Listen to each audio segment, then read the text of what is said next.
નમસ્કાર વિદ્યાર્થી મિત્રો, જય સ્વામિનારાયણ. ધોરણ 11 વિષય સંસ્કૃત અંતર્ગત આપણે અભ્યાસ કરી રહ્યા હતા પદ્ય નંબર 8 મોહ મુદ્ગર, જેનો અર્થ થાય છે મોહને ફોડી નાખનાર મુદ્ગર. તો વિદ્યાર્થી મિત્રો, આ જે આપણું પદ્ય છે તેમાં જગતની વાસ્તવિકતા છે તેની ઉપર સતત ધ્યાન દોરવામાં આવ્યું છે અને મનુષ્યને કહેવામાં આવ્યું છે કે તમારું માનવ જીવન છે એ વીતી રહ્યું છે તો તમે પુણ્ય કર્મ કરો અને મનુષ્યને જે પ્રિય એવા સુખાદીના સાધનો છે એની ક્ષણભંગુરતા બતાવી છે, એની મર્યાદાઓ બતાવી છે. તો વિદ્યાર્થી મિત્રો, આજે આપણો પદ્ય છે મોહ મુદ્ગર, તેની પ્રસ્તાવના અને ત્યારબાદ શ્લોક નંબર 3 સુધીનો અભ્યાસ છે આપણે અગાઉના લેક્ચરમાં કરી ચૂક્યા છીએ. તો આજે આપણે અભ્યાસ કરવા જઈ રહ્યા છીએ શ્લોક નંબર 4નો. તો ચાલો જોઈએ શ્લોક નંબર 4. જટિલો મુંડી લુંચિત કેશ કાશાયાંબર બહુકૃત વેશ પશ્યંતી અપી ન પશ્યંતી મૂઢો હિ ઉદરમ નિમિત્તમ બહુકૃત વેશ. તો આમાં શેની વાત કરી છે? જે મનુષ્ય છે એની જે લાચારી છે, એની જે સાંસારિક પરિસ્થિતિ છે એની આમાં વાત કરવામાં આવી છે કે મનુષ્ય છે એ કેવું બને છે અને શું કરે છે, શેના માટે, એની વાત કરી છે. તો આપણે એને વિસ્તૃત રીતે સમજીએ. તો સૌથી પહેલાં આપણે એના શબ્દો જોતા જઈએ કે જટિલો મુંડી લુંચિત કેશ. તો આપણે શબ્દનો અર્થ સાથે લખતા જઈએ. છે પદ્ય 8, એનો શ્લોક નંબર છે 4.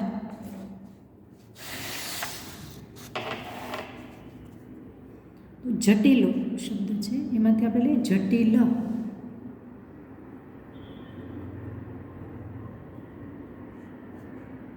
તો જટાવાળો. મુંડી શબ્દ આપ્યો છે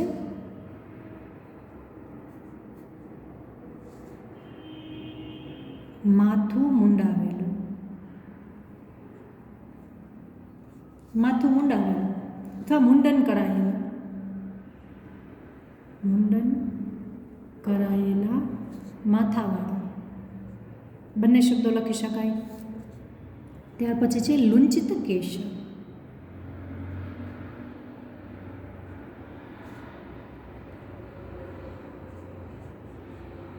એટલે કે જે ખેંચીને ઉખાડી નાખેલા,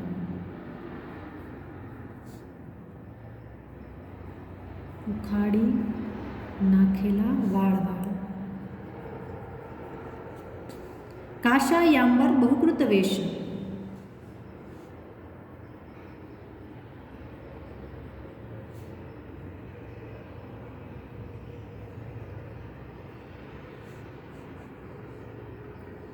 એટલે કે જે ભગવા વસ્ત્રોથી અનેક જાતના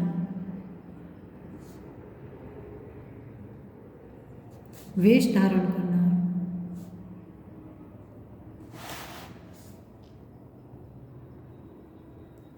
જે ભગવા વસ્ત્રોથી અનેક જાતના વેશ ધારણ કરનારો એવું. પશ્યંતી અપી, ચ ન પશ્યંતી, ત્યાં બે શબ્દ સાથે, પશ્યંતી અપી.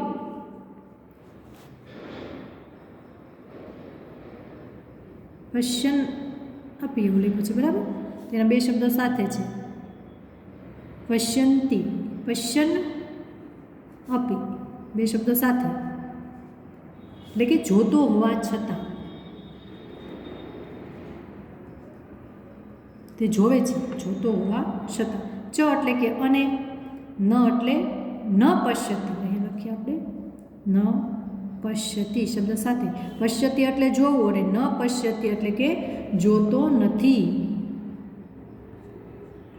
પશ્યતી એટલે જોવું, ન પશ્યતી એટલે જોતો નથી. મૂઢ, તો અહીંયા મૂઢ શબ્દ વિશે આપણે પહેલાં વિસ્તૃતથી સમજ્યા હતા, બરાબર ને? મૂઢ. તો અહીંયા શબ્દ લખીએ આપણે મૂઢ, તો મૂર્ખ, વિવેકહીન.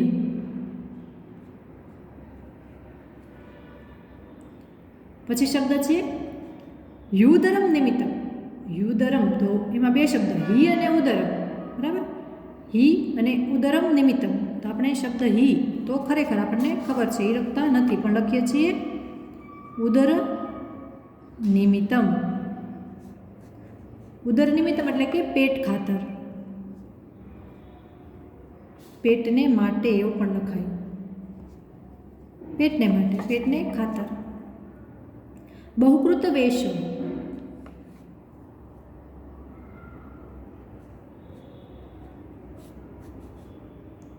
બહુકૃત વેશ એટલે કે ઘણા બધા વેશ લેનાર.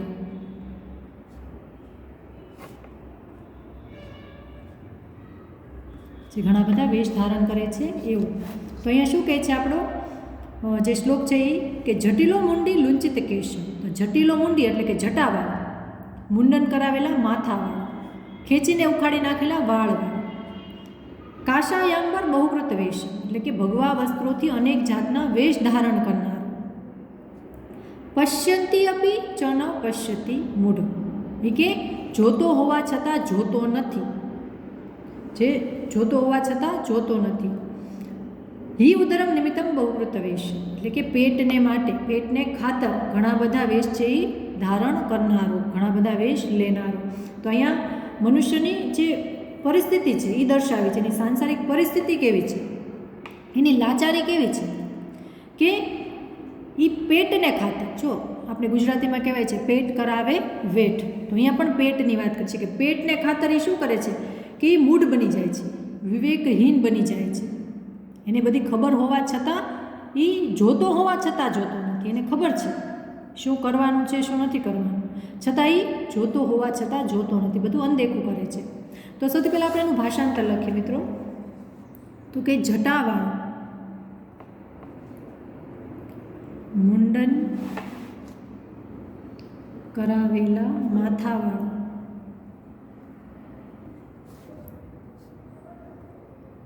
ખેંચીને ઉખાડી નાખેલા કેશવાળું, વાળવાળું, ત્યાં કેશવાળું, તમે કોઈ પણ શબ્દ લખી શકો છો. ભગવા વસ્ત્રોથી અનેક વેશ ધારણ કરનારો, અનેક જાતના વેશ ધારણ કરનારો. અને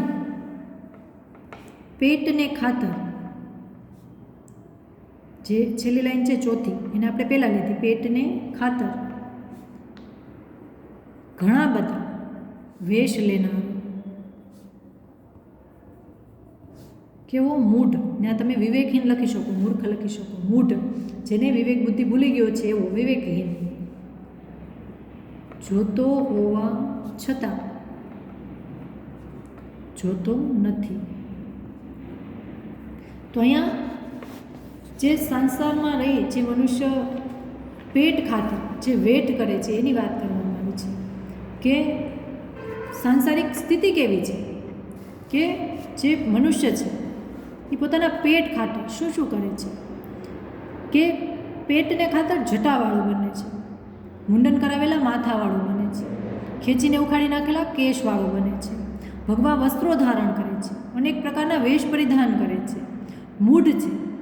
આવો વિવેકહીન માણસ છે એ વસ્તુ સ્થિતિને જોવે છે કે શું યોગ્ય છે શું અયોગ્ય છે, શું કરવાનું છે શું નથી કરવાનું, એને ખબર છે. અહીંયા આપણને શબ્દ કીધો છે જોતો હોવા છતાં જોતો નથી. એને દરેક વસ્તુ જોવે છે, એને ખબર છે, છતાં એ પેટને ખાતર એ કરવા તૈયાર રહે છે. તો અહીંયા જે સાંસારિક સ્થિતિ છે માનવીની એ કેવી છે એની આ વાત કરવામાં આવી છે આ શ્લોકમાં કે પેટ માટે મનુષ્ય ગમે તે વેશ ધારણ કરી શકે છે, ગમે તેવો બની શકે છે અને ખરેખર વિવેક બુદ્ધિ ભૂલી જાય છે અને ન કરવાના કાર્યો પણ કરે છે. તો અહીંયા આપણને જે એની સાંસારિક સ્થિતિ છે એ દેખાડવામાં આવી છે. તો ત્યાર પછીનો શ્લોક જોઈએ.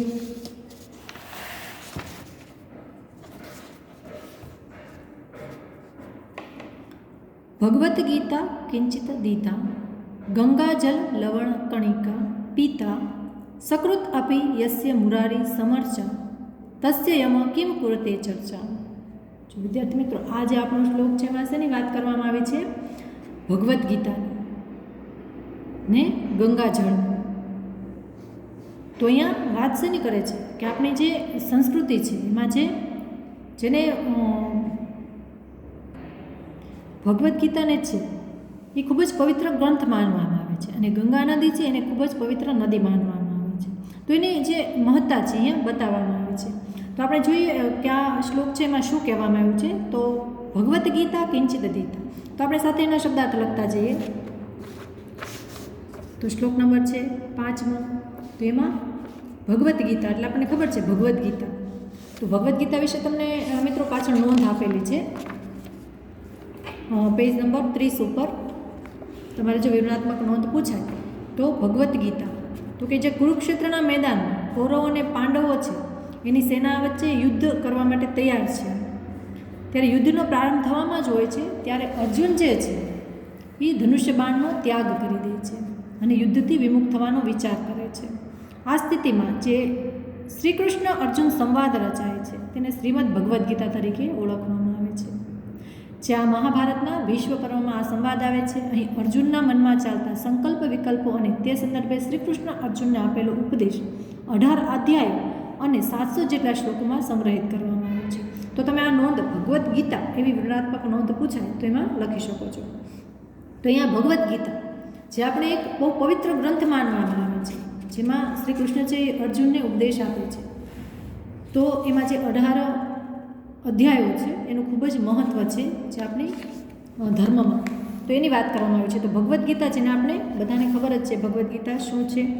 કિંચિત દીતા. તો શબ્દ લખીએ એમાં બે શબ્દો સાથે છે, કિંચિત અને અધીતા. તો આપણે બંનેને છૂટા પાડીને એનો અર્થ લખીએ.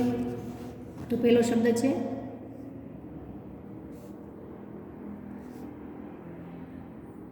કિંચિત એટલે કે કોઈક, કાંઈક, થોડીક. બીજો શબ્દ એની સાથે જોડાયેલો અધીતા. અધીતા એટલે કે અધ્યયન કરેલી, અધ્યયન કરેલી, ભણેલી એવું પણ લખાય. જેને અધ્યયન કર્યું છે, અધ્યયન કરેલી, ભણેલી. જેને અર્જુન ગીતા છે, ભગવદ્ ગીતા છે એ ભણી છે, એનું અધ્યયન કર્યું છે એવું અહીંયા પહેલી આપણને લાઈન છે એમાં કહે છે.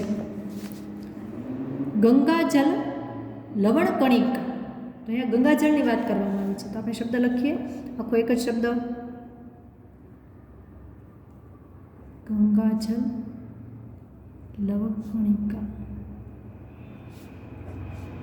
એટલે કે ગંગાજળનું નાનું એવું ટીપું.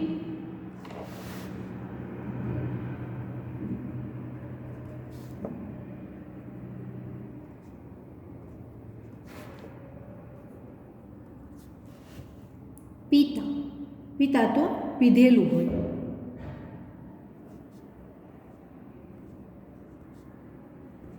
જેને ગંગાજળનું એક નાનું એવું ટીપું પણ પીધેલું હોય. સકૃત અપી યસ્ય મુરારી સમર્ચા. સકૃત અપી બે શબ્દ સાથે અહીંયા આપણને શબ્દ આપ્યો છે સકૃત દપી. એની માથે આપણે લેવાનું છે બે શબ્દો છૂટા પાડીને. તો સકૃત અને પ્લસ છે અપી. તેનો અર્થ થાય છે એક વાર પણ. એક વાર. તો આ જે એક વાર પણ છે એ આપણે એનો વિરુદ્ધાર્થી શબ્દ સકૃત અપી, સકૃત અપી એનો વિરોધાર્થી શબ્દ લખીએ.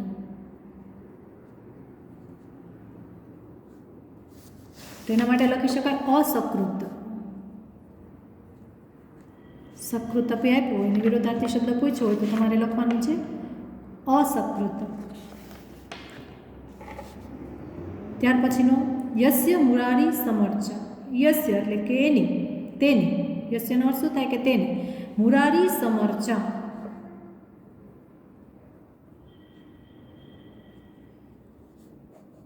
તો મુરારી એટલે કે ભગવાન કૃષ્ણની વાત કરી છે. મુરારી સમર્ચા એટલે કે ભગવાન વિષ્ણુની પૂજા. ભગવાન વિષ્ણુની પૂજા. અહીંયા કૃષ્ણની પૂજા. કૃષ્ણની પણ લખી શકાય, કૃષ્ણની પૂજા. ભગવાન વિષ્ણુની પૂજા, ભગવાન કૃષ્ણની પૂજા. મુરારી સમર્ચા.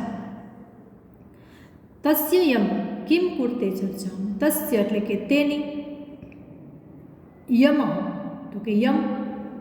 કિમ ચર્ચામ કુરેત. શબ્દ છે અહીંયા કિમ કુરેત ચર્ચા. આપણી પાસે શબ્દ શું છે? કિમ એટલે કે શું, કુરતે. કુરતે તો કરવું અને ચર્ચામ તો ચર્ચા. તો અહીંયા તસ્ય યમ. યમનો અર્થ યમ, કિમ એટલે કે શું, કુરતે ચર્ચા. અહીંયા આપણે શબ્દ કુર્તે એટલે કે કરે, એની કરે છે એમ, કિમ કુર્તે કરે છે. ચર્ચામ તો ચર્ચા. તો અહીંયા જે આખી લાઈન છે તસ્ય એમ કિમ કુર્તે ચર્ચા, આપણે એક સાથે લખીએ. તસ્ય યમઃ કિમ કુર્તે ચર્ચા. તેનો આખો અર્થ લખીએ તો તેની ચર્ચા શું યમરાજ કરે છે? ક્વેશ્ચન છે કેમ, તો શું. તો અહીંયા જે તેની ચર્ચા યમરાજ શું કરે છે, તો આપણે જ્યારે ભાષાંતર કરશું ત્યારે શું લખશું કે તેની જે ચર્ચા યમરાજ કરતા નથી. આપણે એનો અર્થ એવી રીતના લખવાનો છે કે તેની ચર્ચા યમરાજ પણ કરતા નથી. ભાષાંતર શું કરે છે પ્રશ્ન છે, પણ જ્યારે ભાષાંતર કરશું ત્યારે એનો અર્થ શું લખશું આપણે કે તેની ચર્ચા યમરાજ પણ કરતા નથી.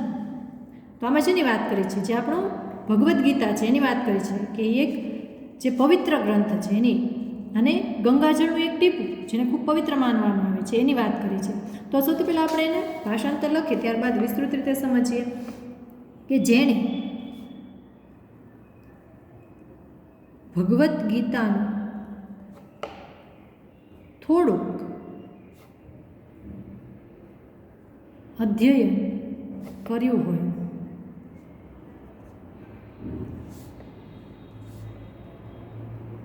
ગંગાજળનું નાનું એવું ટીપું પીધું હોય, તથા જેણે એકવાર પણ ભગવાન વિષ્ણુ, અહીંયા તમે કૃષ્ણ પણ લખી શકો, ભગવાન કૃષ્ણની પૂજા કરી હોય તેની ચર્ચા યમરાજ પણ કરતા નથી. તો અહીંયા શેની વાત કરી છે? ભગવદ્ ગીતાની, જેને ખૂબ પવિત્ર ગ્રંથ માનવામાં આવે છે. તો એનું અધ્યયન કર્યું હોય, તો આપણું જે ધર્મ છે એમાં ભગવદ્ ગીતા છે એને ખૂબ ઊંચું સ્થાન આપવામાં આવ્યું છે. તેનું અધ્યયન કરવાથી, ભગવદ્ ગીતાના જે અધ્યાયો છે એનો પાઠ કરવાથી સીધો સ્વર્ગમાં વાસ થાય છે. તો અહીંયા ભગવદ્ ગીતાની વાત કરી છે કે એનું જે અધ્યયન કર્યું હોય, ગંગાજળનું નાનું એક ટીપું પીધું હોય. તો ગંગા નદી છે એ ખૂબ પવિત્ર માનવામાં આવે છે કે તેમાં નાહવાથી મનુષ્યના દરેક પાપ છે એ ધોવાઈ જાય છે, અને એનું એક પણ ટીપું પીધું હોય તો એ પણ સીધા સ્વર્ગમાં જાય છે, એની સદગતિ થાય છે. અહીંયા વાત કરવામાં આવી છે કે યમરાજ પણ તેની ચર્ચા કરતા નથી, એટલે કે એને લેવા માટે યમરાજ નથી આવતા, પણ સીધા સ્વર્ગમાં ભગવાન પોતે એને લેવા માટે આવે છે. તો જેને ગંગાજળનું એક ટીપું પણ પીધું હોય, તથા એકવાર પણ ભગવાન વિષ્ણુની અથવા કૃષ્ણની પૂજા કરી હોય, તો ભગવાન વિષ્ણુ છે એની પૂજા કરવી એ પણ ખૂબ ધર્મમાં મહત્ત્વનું ગણાય છે. તો ભગવાન વિષ્ણુની એકવાર પણ જો પૂજા કરી હોય તો તેની યમરાજ ચર્ચા કરતા નથી. યમરાજ એને કોઈ વસ્તુ પૂછતા નથી. આપણે માન્યતા એવી છે કે આપણે જે કાંઈ કર્મ કર્યા છે એના લેખાજોખા ઉપર જઈને આપણે ઈશ્વરને જણાવવાના હોય છે. તો આપણે સારા કર્મો અને ખરાબ કર્મો કરતા હોઈએ છીએ, તો ત્યાં આગળ આપણે સારા કર્મો જેણે કર્યા હોય એ સ્વર્ગમાં જાય છે, અને જે ખરાબ કર્મ કરે છે એ નર્કમાં જાય છે, એવી માન્યતા છે. તો અહીંયા જે સારા કર્મ કર્યા છે, તો સારા કર્મ કરવાની સાથે ભગવદ્ ગીતાનું અધ્યયન કરવું, ગંગાજળનું સેવન કરવું અને વિષ્ણુની પૂજા કરવી, જો આ કાર્ય કરીએ તો તેને યમરાજ એની ચર્ચા કરતા નથી, એને સીધી મુક્તિ મળે છે, મોક્ષનો માર્ગ મળે છે. એવી વાત અહીંયા આજે આપણો પદ્ય છે એમાં કરવામાં આવે છે. તો વિદ્યાર્થી મિત્રો, આજે આપણે મોહ મુદ્ગર જે પદ્યપાઠ છે એના શ્લોક નંબર 4 અને 5 તેનો અભ્યાસ કર્યો છે. તો આગળના જે શ્લોકો છે એનો અભ્યાસ હવે પછીના લેક્ચરમાં કરીશું. ત્યાં સુધી અસ્તુ.